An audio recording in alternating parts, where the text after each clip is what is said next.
The morning light came into the breakfast room at Marwood Court the way it always did in late September, sideways and gold, falling across the white cloth and the cooling coffee and the small silver rack of correspondence that Marcus Ainsley, Earl of Marwood, had already begun sorting with one hand, while the other held his newspaper flat. His wife, Lady Cassandra, sat across from him in the chair she had occupied at this table for 11 years. She had poured her own coffee without remark. She had broken a piece of bread and set it on her plate without eating it. She was wearing the gray morning dress, the one with the small buttons at the wrist that she fastened herself because she had told the maid long ago not to wait. There was a window behind her, and the light came through it and fell on her hair, and Marcus did not see any of it because he was reading about the condition of the roads in the North County and whether the new drainage scheme would require a second petition to Parliament. Cassandra said something perfectly ordinary about the day, about whether the Ashford family was expected for dinner on Thursday or Friday, a question that required only a yes or no.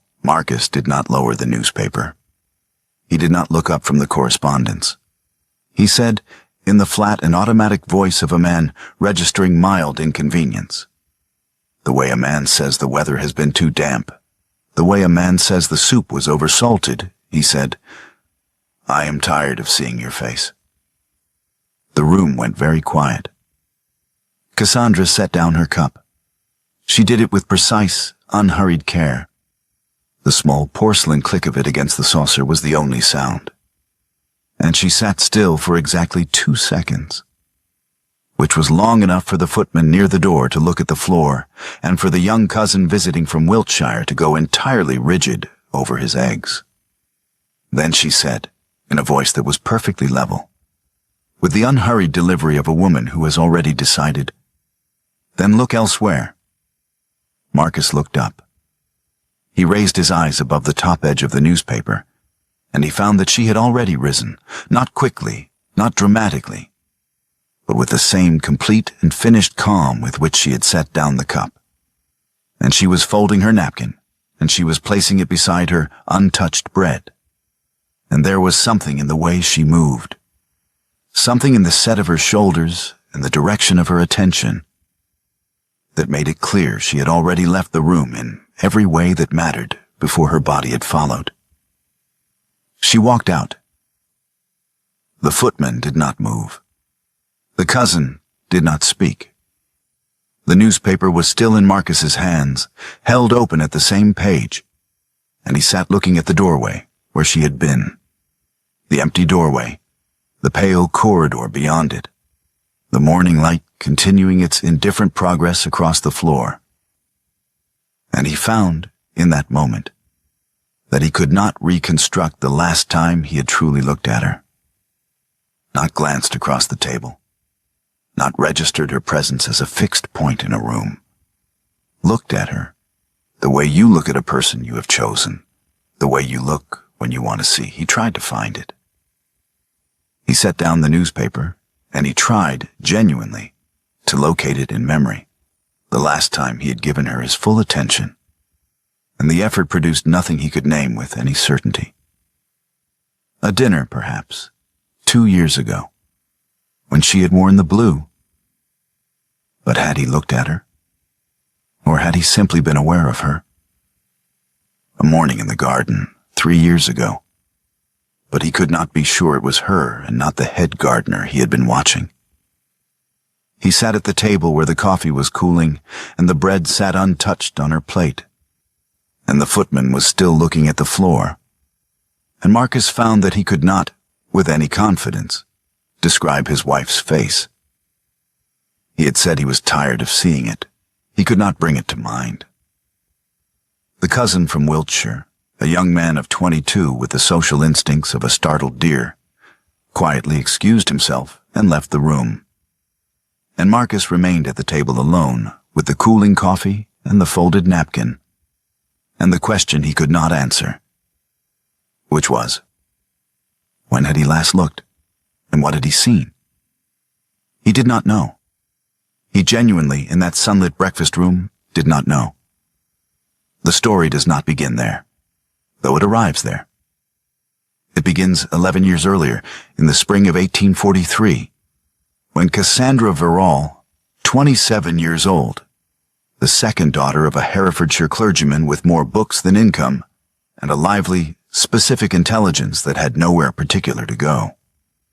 Married Marcus Ainsley at the parish church in Ledbury, in a ceremony attended by more of his people than hers, and understood from the expressions of his aunts that she was considered a romantic choice, which was another way of saying a surprising one. It was a genuine love match. That is the first and most necessary thing to say about it. Marcus, at 33, was not yet an earl. His father was still living, the title still theoretical. And he had come to Herefordshire for the shooting, and stayed for a woman who had opinions about Flemish portraiture, and expressed them without softening them first to see if he agreed. He had leaned across a supper table at the Haverford house and asked her what she meant, and she had told him exactly what she meant, and by the end of the evening, he'd been entirely lost. They had married within the year. In the second year of the marriage, he used to come to her while she painted. She had a room then, a proper light-filled room in the west wing of the house they rented in Shropshire, before the title, before Marwood Court and all its rooms and all its obligations. And she painted miniatures on ivory, small formal portraits that she had been doing since she was 17. And Marcus would appear in the doorway in the late afternoon, and then drift closer until he was behind her shoulder, watching the work take shape under her brush. He never spoke when she was working. He simply stood there, one hand warm at her nape, his attention moving between the ivory in her hand and her face. And it was the quality of his attention that she remembered most clearly, not the touch, though the touch was good, but the fact that he was genuinely watching, genuinely interested, as though her work was something that mattered and she was someone worth the trouble of seeing. That was the last time. She did not understand it was the last time until much later. At the time, it simply stopped, gradually, then entirely, as his father died and the title arrived with it, larger and more encumbered than anyone had prepared him for. And Marcus grew into the earldom the way a young tree grows into a stake, bending toward its requirements, and his household receded behind him as he moved forward. He was not cruel. He was not unfaithful. He was not even consciously neglectful, which was, in some ways, the most difficult thing to make sense of. He was simply elsewhere, attending to the estate, to the tenants, to the drainage and the roof and the parliamentary business and the county dinners. And the house at Marwood Court ran smoothly because Cassandra ran it, quietly and without complaint, and she was good at it. And no one ever said so because no one ever thought to notice. The grief of no children came and went without ever being named. There had been one pregnancy in their third year that had not continued, and they had stood at opposite sides of that loss without finding a way across it. And then the distance between them had grown a little wider, and then a little wider again. And by the time either of them might have spoken, it had become the kind of silence that it seems rude to break. Cassandra made herself smaller. She did it deliberately, consciously, in the way a woman does when she has decided that the role she has been assigned requires a certain shape. A countess paints as decoration, not as craft. She understood this without being told. She put away the serious work. She did the watercolors that were expected, the occasional pencil sketch, the things that could be shown in a drawing room without embarrassment. She became, over the years, more ornamental and less herself. And she was good enough at being ornamental that no one noticed what had been set aside, because no one had been paying sufficient attention to know it had ever been there. Except that 7 years ago, in the autumn of 1847, something shifted. A friend in Bath, Tabitha Pike, the printer's daughter, a woman of no social standing and considerable good sense, had written to say that a gentleman in Bristol was looking for a miniaturist to paint his daughters before their season, and would Cassandra be interested? And Cassandra, sitting in the room at Marwood Court that she had been given as a morning room and had never used as anything in particular, had thought for a long time about the word interested. And then she had written back to Tabitha and said yes. She worked under the name C. Verrall, her mother's name, her maiden name before Verrall, the name she had grown up with before she became a countess. She chose it partly for discretion, and partly because she wanted to know what it felt like to be valued for the work alone, by people who did not know she was anything other than a miniaturist with a steady hand and a particular gift for catching likeness on ivory. She found out quickly. The Bristol family recommended her to another family, and that family to a third, and within 2 years she had more commissions than she could comfortably complete, and a small ledger that was growing in a direction that surprised her. She built a studio in a room near the pantry at Marwood Court. It was a nothing sort of room, storage mostly before she cleared it, with a north-facing window that gave good flat light and enough space for a work table and her supply cabinet and the 40 small framed pieces she kept there. Finished work and work in progress, and the ones she kept for her own reference. She went there every day. Marcus walked past the door every day for 7 years and never asked what was behind it. That evening, after the breakfast room, Cassandra did not cry. She went to the studio and completed a commission that was due. A young woman of 19 in a white dress, the ivory primed and waiting, 2 sittings already done. And she worked steadily until the light failed. Then she sat down at the small writing table in the corner and wrote a letter to Tabitha Pike in Bath, asking whether the rooms above her father's print shop were still available, and whether they might suit a woman who needed good north light and a door that locked from the inside. She sealed the letter and set it on the tray for the morning post, and went to bed, and lay in the dark for a while, thinking about nothing in particular. Then she went to sleep. 3 days after the breakfast room, Marcus could not apologize. This was not because he lacked the words, exactly, or because he was certain he had done nothing wrong. By the second day, he was fairly certain he had done something catastrophic, though he could not fully account for why, since he had said worse things about the weather without consequence. The difficulty was that Cassandra had been, in the 3 days since, entirely courteous and entirely absent. She appeared at meals. She answered questions directly and without edge. She managed the household, received a caller, wrote her letters. She was present in every room she entered and gone from it the moment she left. And the combination of perfect surface and complete withdrawal made it impossible to find the opening that an apology required. On the 3rd day, he followed her. He had not planned it. He had been walking the ground floor corridor toward the library when he saw her turn at the end of the passage, the far end, near the kitchen stair, and open a door he had walked past 100 times without considering. He stood in the corridor for a moment. Then he followed. He opened the door and stepped inside, and stopped. The room was not large.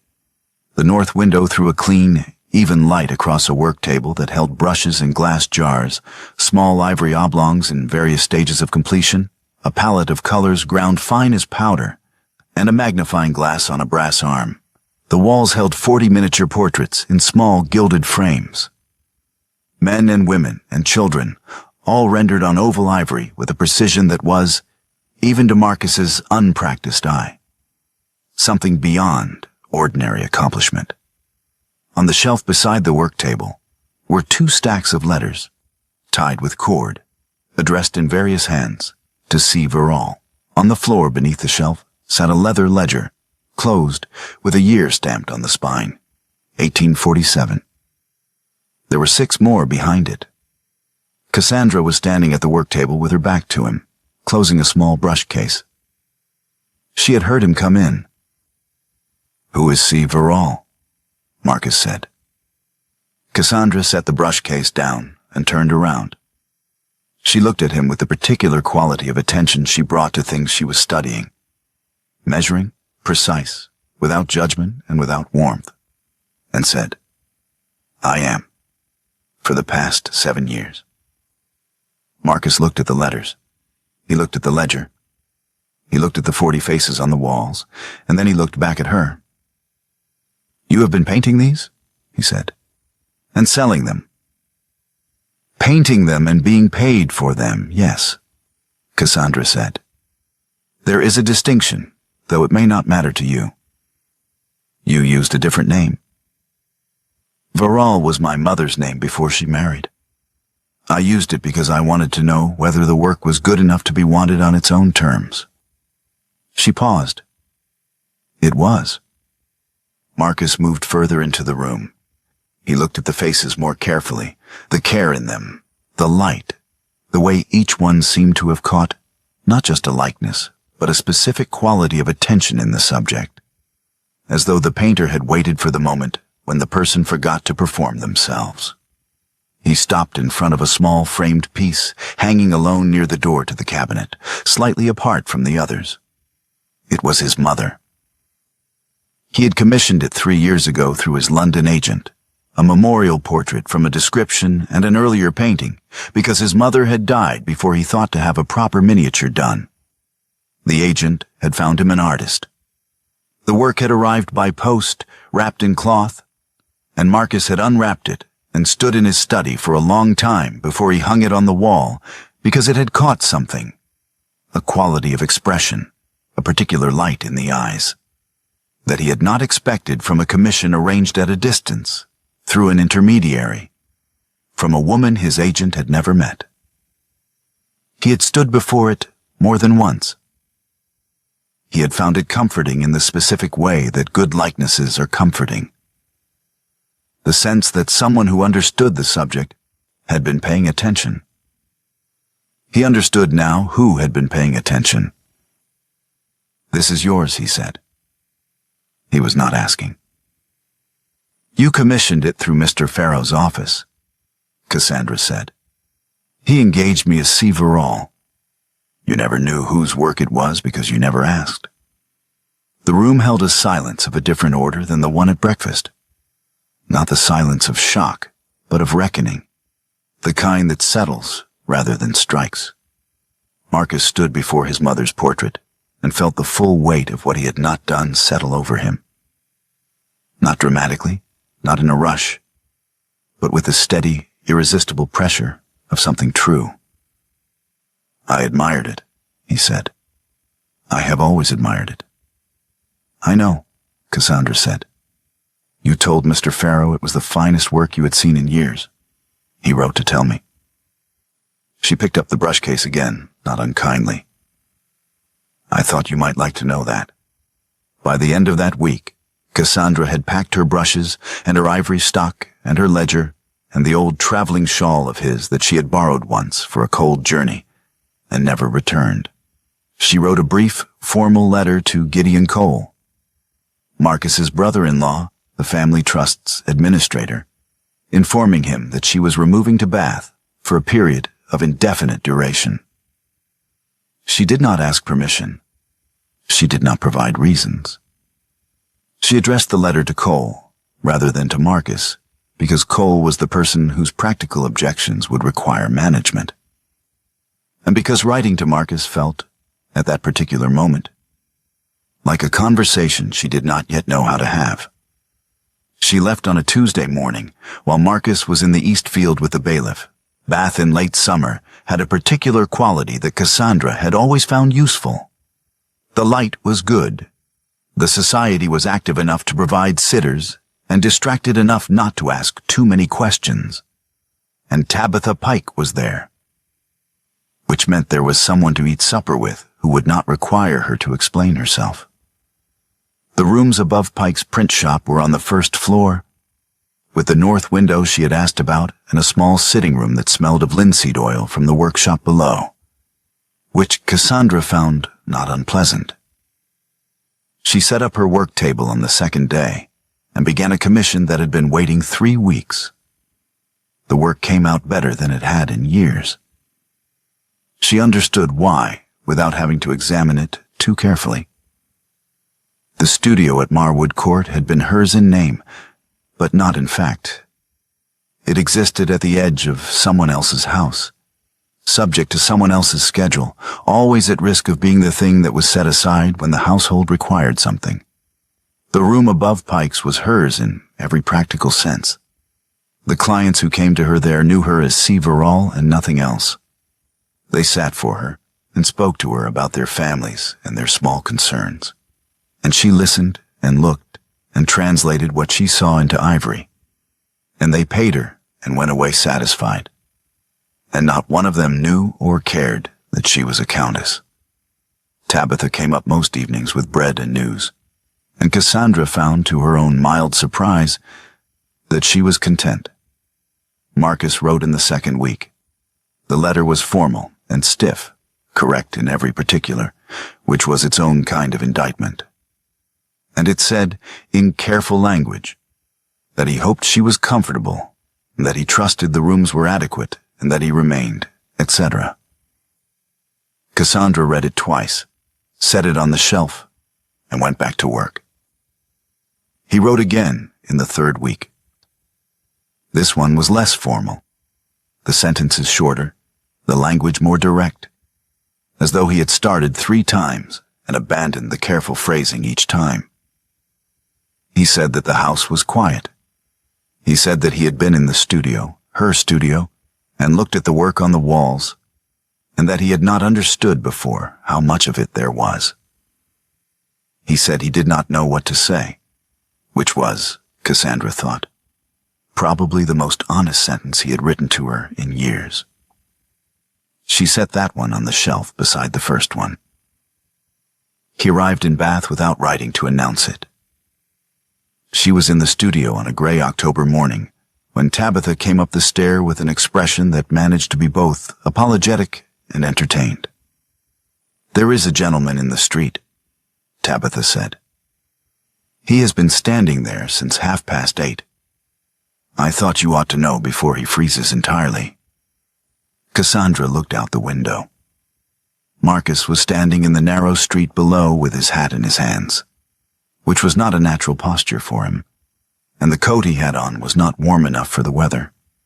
He was not looking up. He was simply standing there, in the cold, in the way of a man who has decided to wait and is not sure for how long. "Tell him I am not receiving visitors," Cassandra said. Tabitha went down.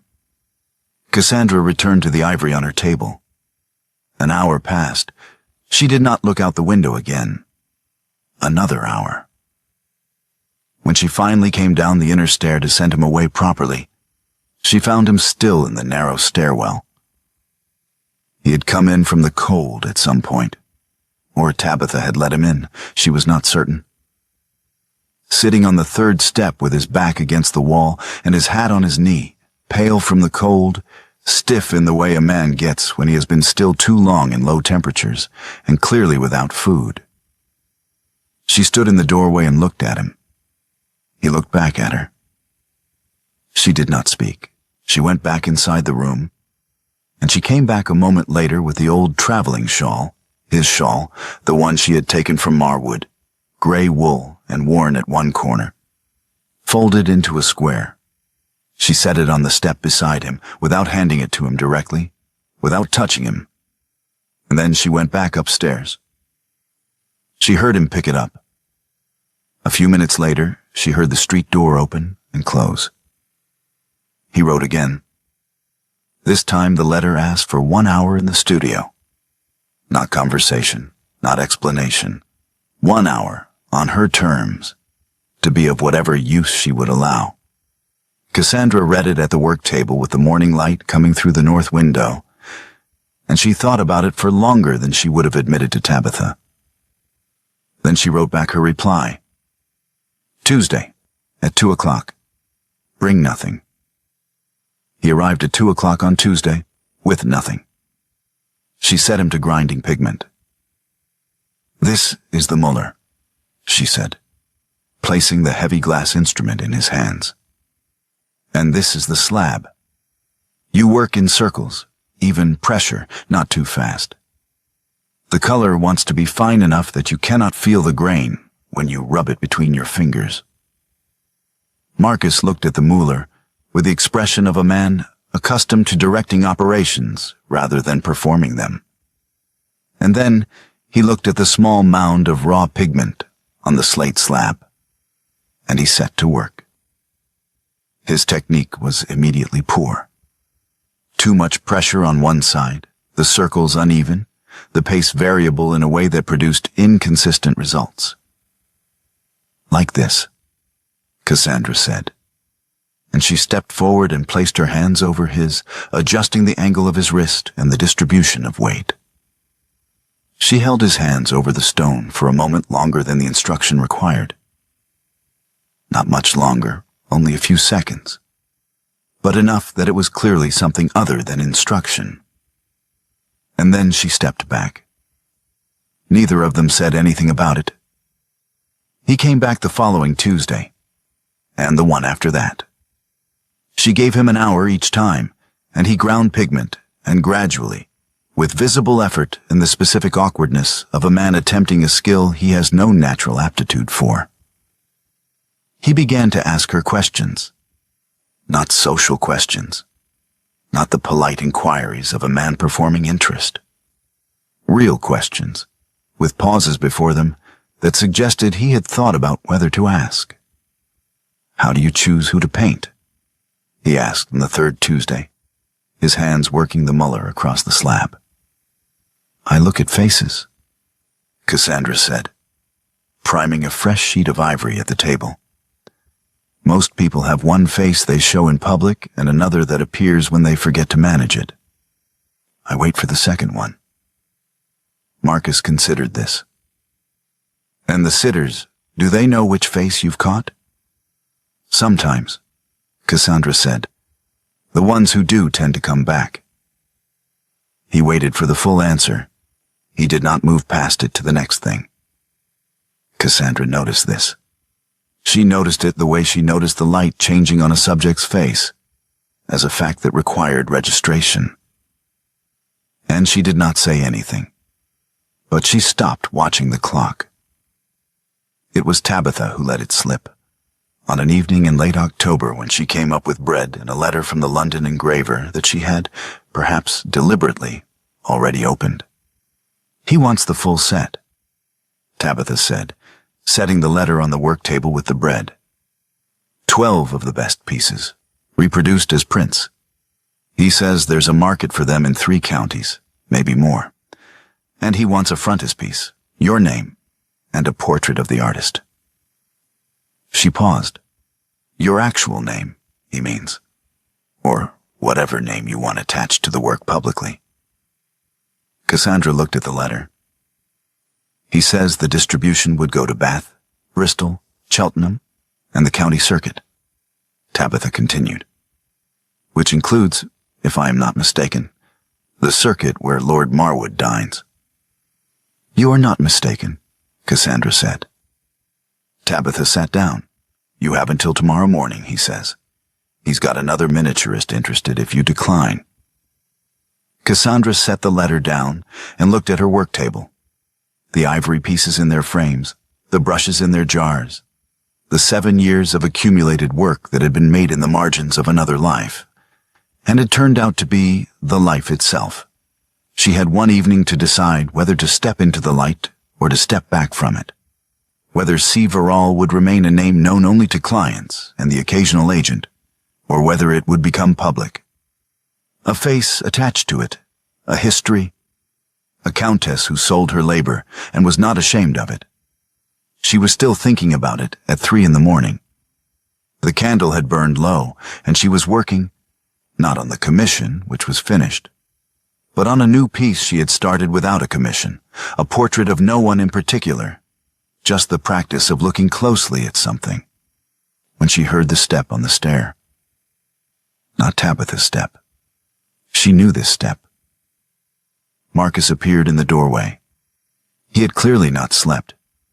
He looked at her across the room, the candle, the ivory, her hands, her face, and he did not speak, and he did not ask permission. He pulled the chair away from the wall and sat down across from her and watched her work. He did not look away. She knew he was there. She let him stay.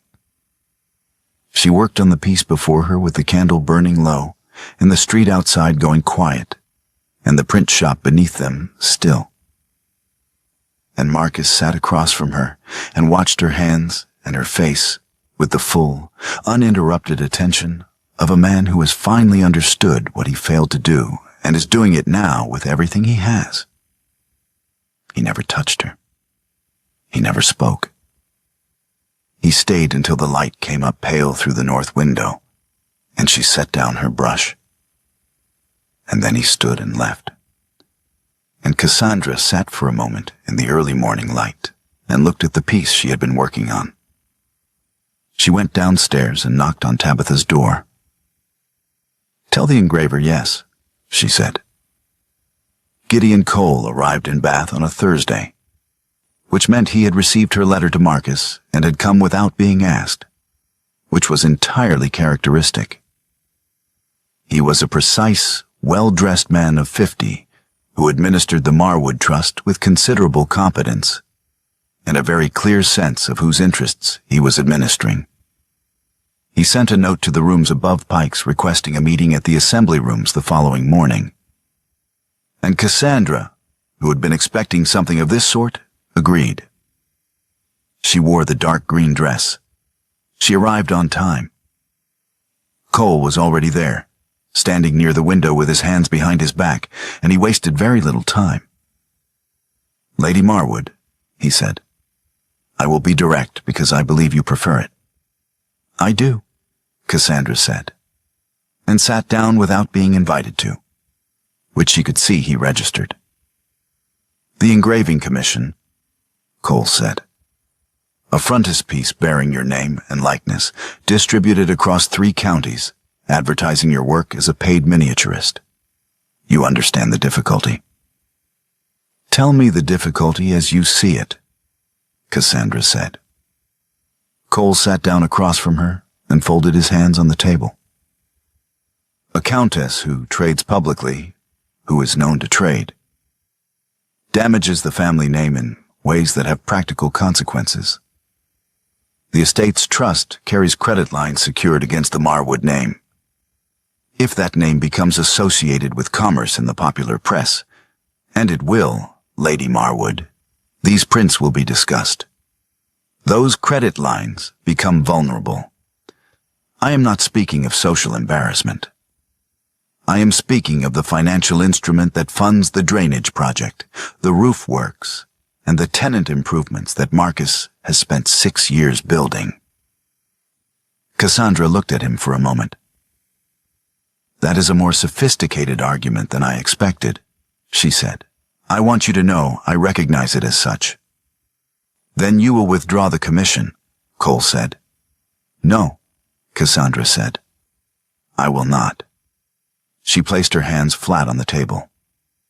"Mr. Cole, I spent 11 years being invisible in order to preserve the family's comfort. I managed a household that ran without visible effort because I made it run without visible effort. I did not ask to be recognized for it. I did not require it. But I have spent 7 years building a practice that is now recognized on its own terms, and I have decided that I would rather be looked at than continue to be the thing that holds the frame together while everyone admires the painting." She paused. "If the credit lines require renegotiation, I am happy to discuss the terms. But I will not withdraw." Cole left the assembly rooms without agreeing to anything, which was his way of indicating that the matter was not concluded. The town divided in the way that small societies do when something interesting happens. Half of Bath found the story romantic, and the other half found it scandalous, and both halves discussed it at length, which meant that the name C. Verrall was known across the county before the engraving had gone to press. Marcus arrived 4 days later. He came to the rooms above Pike's in the evening, and Tabitha, with the expression of someone who has decided to be neutral, showed him up. Cassandra was at her work table. She looked at him when he came in, and she could see from the particular set of his jaw that he had been talking to Cole. "Cassandra," he said, "I need to speak to you about the engraving." "Then speak," she said. He took a breath. "Cole has explained the situation with the trust. The credit lines the name attached to Commerce could compromise the—" He stopped. He was repeating Cole's argument. She could see him doing it, and she could see the moment he registered that he was doing it. She set down her brush. "Marcus," she said, "are you here as Gideon Cole's messenger or as yourself?" He said nothing. "Because if you are here as his messenger," Cassandra said, "you should go. But if you are here as yourself, you should stay. Because I had started to believe you were becoming that person, the one who comes as himself." She looked at him steadily. "I would like to know which it is." Marcus looked at her for a long moment. Then he put on his hat and left. She heard his footsteps on the stair. She heard the street door. She sat at her work table in the lamplight and did not move for some time. And then she picked up her brush and went back to work. And she did not allow herself to think about it until she was in bed, at which point she thought about it for a considerable while before she finally slept. 10 days of silence followed. No letters, no visits. Cassandra worked. The engraving went forward. The Bath exhibition was announced, ivory miniature portraits by C. Verrall, first public showing, and invitations went out. Tabitha managed the practical arrangements. Cassandra mounted the pieces herself, one by one, and wrote the labels in her own hand. She did not hear from Marcus. On the 11th day, a letter arrived. She recognized the handwriting, but not the quality of it. Looser than his usual, the pen pressure variable. The kind of handwriting that happens when someone writes quickly because they are afraid of stopping. He did not apologize. He did not defend himself.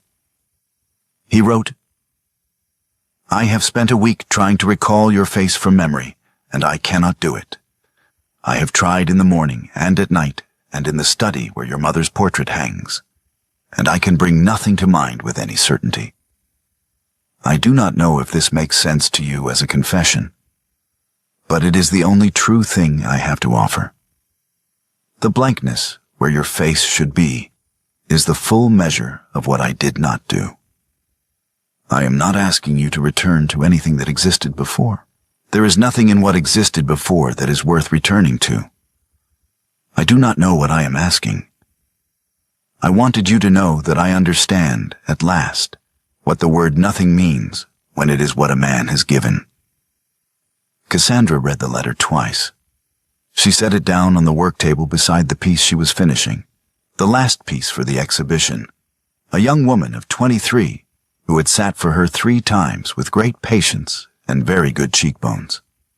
She went back to work. In the corner of the label for the final piece, in the space where she had written C. Verrall on every other label, she wrote instead, "Lady Cassandra Ainsley, Countess of Marwood."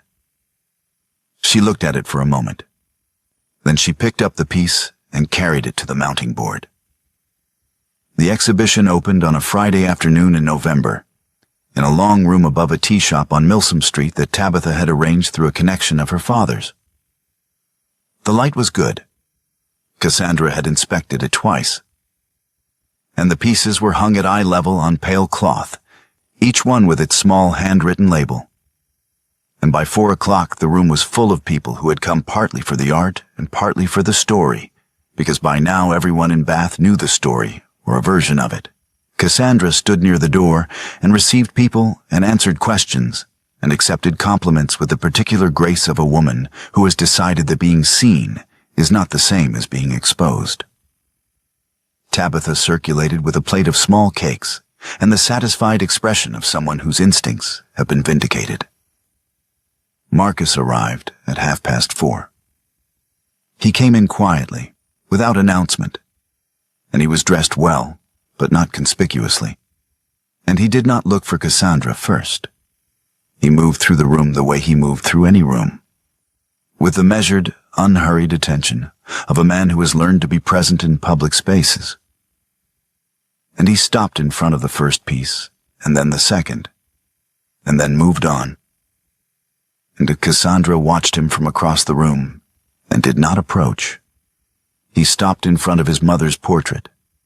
It was hung near the center of the exhibition, between two pieces Cassandra considered among her best work, and it was unmistakably the same portrait that hung in his study at Marwood Court. The same ivory, the same light, the same particular expression that she had worked from a description and an earlier painting and had somehow, in the process, managed to catch. He stood before it, and she watched his face. And she watched the moment when he recognized it, and the moment after that, when he understood what the recognition meant. He stood there for a long time. The other guests moved around him. 2 women stopped beside him and admired the piece and moved on, and he remained. And Cassandra remained where she was across the room, and Tabitha caught her eye and said nothing. By 6 o'clock, the room had begun to empty. The late light came through the windows and fell across the pale cloth and the small ivory faces, and Tabitha gathered the empty plates and quietly made herself absent. And the last 2 guests collected their coats and went out. And the room was nearly empty when Marcus turned from his mother's portrait and found Cassandra standing a few feet away. He looked at her. She looked at him. "I should have come as myself," he said. "When I came to Bath, I should have come as myself, and I did not. And I am sorry for it." "I know," Cassandra said. "I have been trying to think of what to ask for," Marcus said. "I have written 6 letters that I did not send because they were all asking for things I have not earned." He looked at his hands for a moment and then back at her. "I want to ask for one thing. Not forgiveness. I understand that is not mine to ask for in that way. Not for you to return to Marwood, because I understand that what was at Marwood is not something you should return to." He stopped. "I want to ask whether you will paint me, whether you will let me sit for you and look at me the way you look at your sitters, because I think it is the only way I know how to learn what I never practiced. Being looked at by someone who knows how to look." Cassandra studied his face.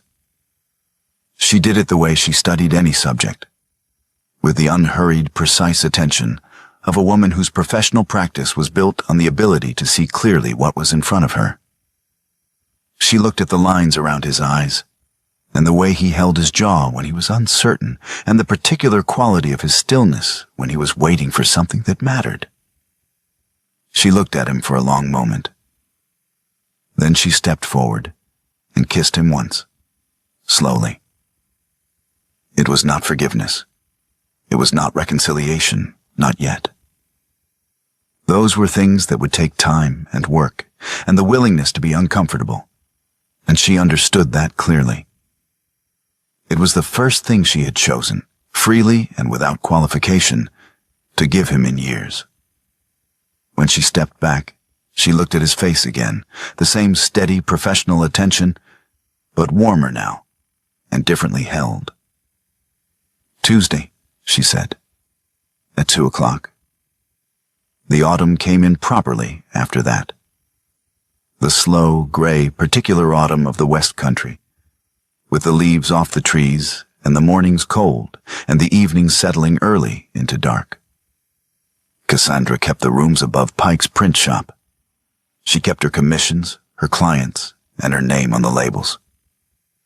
She did not return to Marwood Court, not immediately, and Marcus did not ask her to. He came on Tuesdays, then on Thursdays. Then, when the sitting for his portrait was complete, he continued to come because by that point, the habit had formed and neither of them saw reason to break it. He was better at asking questions now. Not good, exactly, but better, with fewer of the old reflexive gestures toward authority and more of the specific awkwardness of a man genuinely learning something.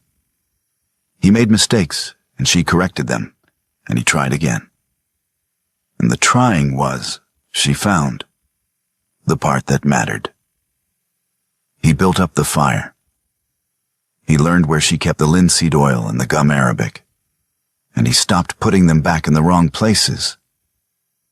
He brought food sometimes, not as a gesture, but because he had noticed she forgot to eat when she was working. And he said so plainly, without framing it as tenderness, which made it more tender than anything framed as such would have been. One evening in late November, when the work was on every wall, and the print shop family was moving below, and the fire had burned down to a comfortable glow, Cassandra set down her brush and looked at the room around her. The 40 faces she had made, the north window dark now with the evening, the work table with its ordered tools and its evidence of years.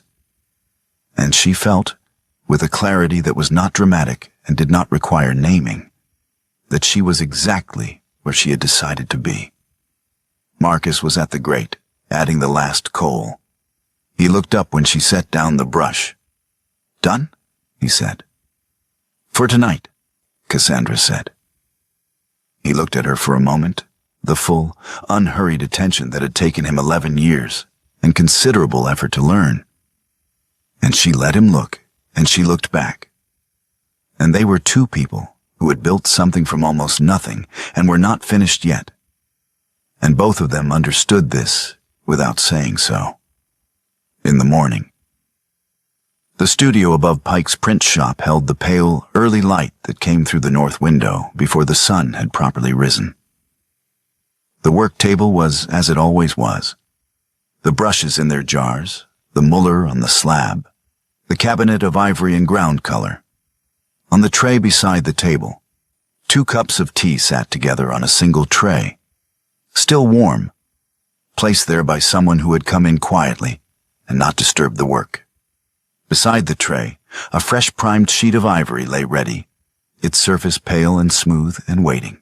Next to it, a miniature half-finished, a face taking shape under the work of the previous evening, the emerging likeness of a man of 44, with lines around his eyes and a quality of stillness that came from learning to hold still, to wait, to be present.